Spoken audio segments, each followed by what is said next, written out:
अब आपको हम लेकर चल रहे हैं ब्रिटेन में, क्योंकि अब हम ब्रिटेन में ग्रूमिंग गैंग से एक सिख लड़की के रेस्क्यू ऑपरेशन को आपके लिए डिकोड करेंगे। यह बहुत खतरनाक खबर है, चिंता में डालने वाली खबर है।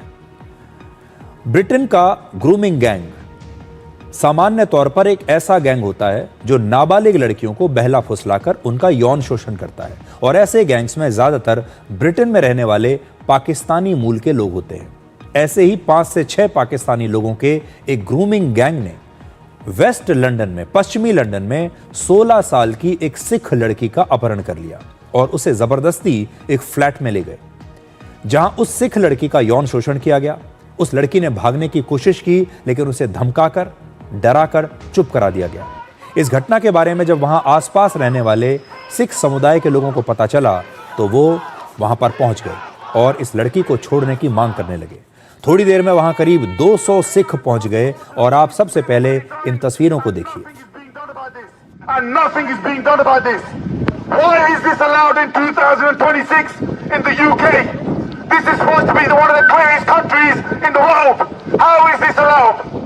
Are you guys, every single one of you that are living here, is allowing this to go ahead under your noses? And everybody knows about this. It's even the neighbours. I've seen the video. Yes, even the neighbours are saying, they go, we've seen it. We know what you're talking about. Police! Sonia!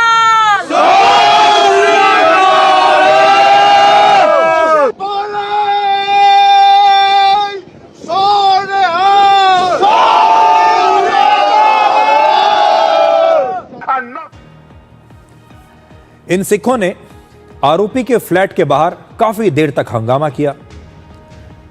इस दौरान स्थानीय police भी वहां पर पहुंच गई। अब आप उस फ्लैट के बाहर की ये दूसरी तस्वीर देखिए। Word with you, open the door, mate. Tomorrow that could be your daughter, your sister. I know you're there watching me at the door, my friend. Open the door. We want to know if you want this, why that girl at the age of 14 was groomed and then made to run away from home at the age of 16 by a man that's in his early 40s. Word with you, open the door, mate. Tomorrow that could be your daughter, your sister. I know you're there watching me at the door, my friend. Open the door. We want to know if you want this, why that girl at the... तो अब देखिए, ये किसी सुदूर, किसी पिछड़े हुए देश में नहीं हो रहा। ये जो तस्वीरें आपने देखी, ये ब्रिटेन में, वहां की राजधानी लंदन में ये सब कुछ हो रहा है। और आखिरकार कई घंटों के हंगामे के बाद उस लड़की को पाकिस्तानियों के कब्जे से छुड़ाया गया। इस मामले में मुख्य आरोपी को पुलिस ने हिरासत में ले लिया है और वेस्ट लंदन, जहां यह घटना हुई, वहां के एक गुरुद्वारे ने इस मामले पर अपना बयान जारी करके इस घटना की कड़ी निंदा की है और पीड़ित लड़की को हर तरह की मदद करने का उन्होंने वादा किया है और पुलिस से आरोपियों के खिलाफ कड़ी कार्रवाई करने की भी उन्होंने मांग की है। ये आप अपनी स्क्रीन पर, बड़ी स्क्रीन पर मैं आपको दिखाता हूं ताकि आप ये पढ़ सकें कि गुरुद्वारे की तरफ से जो अभी तक बयान जारी किया है वो क्या है। लेकिन ये बात कितना हैरान करती है कि ब्रिटेन जैसा देश, जिसे आधुनिक देश माना जाता है, जहां की पुलिस को बहुत सक्षम माना जाता है, जहां लॉ एंड ऑर्डर कहा जाता है कि अच्छा है, वहां पर क्या स्थिति है ये आप यहां पर देख सकते हैं। ब्रिटेन की क्या हालत हो गई है, लंदन में लॉ एंड ऑर्डर की क्या स्थिति है, ये आप देख लीजिए। ब्रिटेन में पिछले कई वर्षों की जांच में यह खुलासा हुआ कि ग्रूमिंग गैंग्स में ज्यादातर टैक्सी ड्राइवर या रेस्टोरेंट में काम करने वाले लोग शामिल होते हैं या रेस्टोरेंट चलाने वाले लोग शामिल होते हैं। इस गैंग में ज्यादातर पाकिस्तानी मूल के ब्रिटिश नागरिक होते हैं और एक सरकारी रिपोर्ट में यह पता चला कि वर्ष 1997 से 2013 के बीच रोदरहैम शहर में 1400 बच्चों के साथ यौन शोषण हुआ था और इनमें ज्यादातर आरोपी पाकिस्तानी मूल के थे और ये गैंग दूसरे धर्मों की लड़कियों को निशाना बनाते हैं। ग्रूमिंग गैंग्स जो हैं वो एक खास पैटर्न पर काम करते हैं। ये ज्यादातर 11 से 16 वर्ष की नाबालिग लड़कियों को अपना निशाना बनाते हैं। पहले लड़कियों को महंगे गिफ्ट्स देकर उनसे दोस्ती करते हैं, फिर प्यार और शादी का झूठा वादा करते हैं।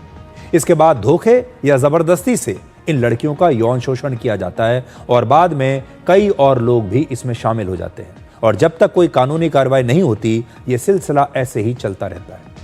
ब्रिटेन में ग्रूमिंग गैंग्स पिछले कई दशकों से सक्रिय हैं। वर्ष 2002 में पहली बार पाकिस्तानी मूल के लोगों के एक गिरोह का खुलासा हुआ था। उस समय की ब्रिटेन की एक सांसद ने यह आरोप लगाया था कि वहां पर बड़ी तादाद में ग्रूमिंग गैंग्स सक्रिय हैं। ये वो सांसद हैं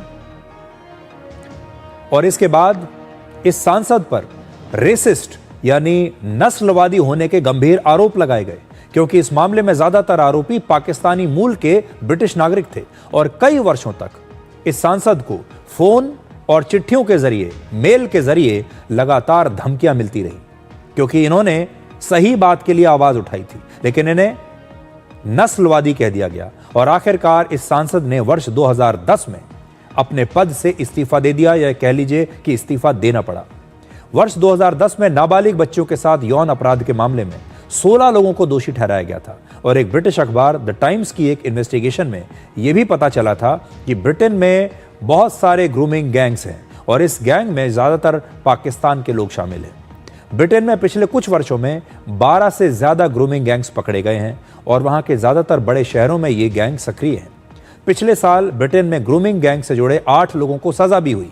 इसके बाद इलॉन मस्क ने भी सोशल मीडिया पर यह कहा कि ब्रिटेन में नाबालिग लड़कियों के यौन शोषण का मुद्दा बहुत गंभीर है। उन्होंने ये मुद्दा उठाया। एक रिसर्च रिपोर्ट प्रकाशित हुई थी जिसका नाम था independent inquiry into child sexual abuse. इसमें ब्रिटेन में बच्चों के बढ़ते यौन शोषण को एक एपिडेमिक यानी महामारी की तरह बताया गया था और पिछले साल ही जून में ब्रिटेन की सरकार ने बच्चों के शोषण के मामलों को लेकर एक बड़ी जांच करवाने की भी घोषणा की थी। यह एक बहुत बड़ी समस्या ब्रिटेन में बनती जा रही है। अब देखिए कि ब्रिटेन के अलग अलग शहरों में मुस्लिम आबादी कितनी तेजी से बढ़ी है। लंदन में वर्ष 2011 में मुस्लिम आबादी 12.6% थी, जो 2021 में बढ़कर 15% हो गई। बर्मिंघम में 10 वर्षों में मुस्लिम आबादी 22% से बढ़कर 30% हो गई। पिछले 10 वर्षों में ब्रिटेन के कई शहरों की डेमोग्राफी बहुत तेजी से बदल गई है और जो लोग ब्रिटेन में रहते हैं, इंग्लैंड में रहते हैं, वो आपको इसकी सही कहानी बताएंगे।